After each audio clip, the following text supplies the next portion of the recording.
Science की दुनिया में बोसॉन एक ऐसा पार्टिकल है जिसके बिना यूनिवर्स का कोई मास नहीं होता।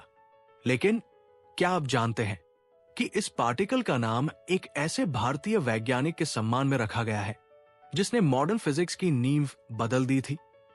आज बात करेंगे सत्येंद्र नाथ बोस की, एक महान मैथमेटिशियन और एक क्रांतिकारी फिजिसिस्ट। बात 1924 की है।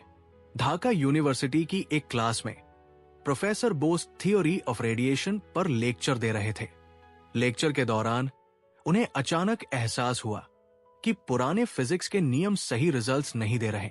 उन्होंने किसी की परवाह किए बिना बोल्ट्जमैन के पुराने लॉज को साइड में रखा और अपनी खुद की क्वांटम स्टैटिस्टिक्स लिख दी। ये एक नए युग की शुरुआत थी। बोस ने अपना यह पेपर सीधे अल्बर्ट आइंस्टीन को भेजा और उनसे इसे पब्लिश करने में मदद मांगी। आइंस्टीन ने इसका महत्व तुरंत पहचान लिया। उन्होंने खुद इसका जर्मन में ट्रांसलेशन किया और इसे दुनिया के सबसे बड़े जर्नल में पब्लिश करवाया। इस पार्टनरशिप ने हमें दी बोस-आइंस्टाइन स्टैटिस्टिक्स, जो आज मॉडर्न फिजिक्स का सबसे मजबूत पिलर है। इसके बाद बोस यूरोप गए, जहां उन्होंने मैरी क्यूरी और आइंस्टीन जैसे महान वैज्ञानिकों के साथ लैब्स में काम किया। हैरानी की बात यह है कि इस थ्योरी पर अब तक 7 नोबेल प्राइज दिए जा चुके हैं, लेकिन सत्येंद्र नाथ बोस को कभी नोबेल प्राइज नहीं मिला। जब लोगों ने उनसे इस बारे में पूछा तो उनका सादगी भरा जवाब था, मुझे जितना सम्मान मिलना चाहिए था वो मिल चुका है। वो सिर्फ एक वैज्ञानिक नहीं, एक पॉलीमैथ भी थे।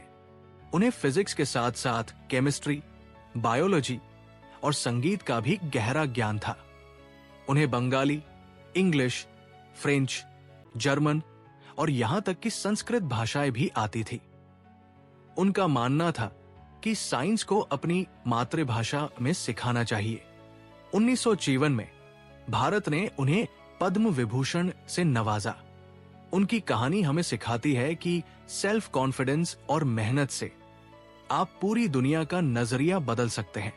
ऐसी ही और भी मोटिवेशनल कहानियों और सीखने के सफर के लिए जुड़े रहिए मेधा वाटिका से, जहां जिज्ञासा बनती है खोज। अगर आप भी अपने बच्चे की जिज्ञासा को भविष्य की खोज में बदलना चाहते हैं तो आज ही जुड़िए हमारे गेमिफाइड लर्निंग इकोसिस्टम से, क्योंकि आज की सही सीख ही कल की बड़ी उड़ान है।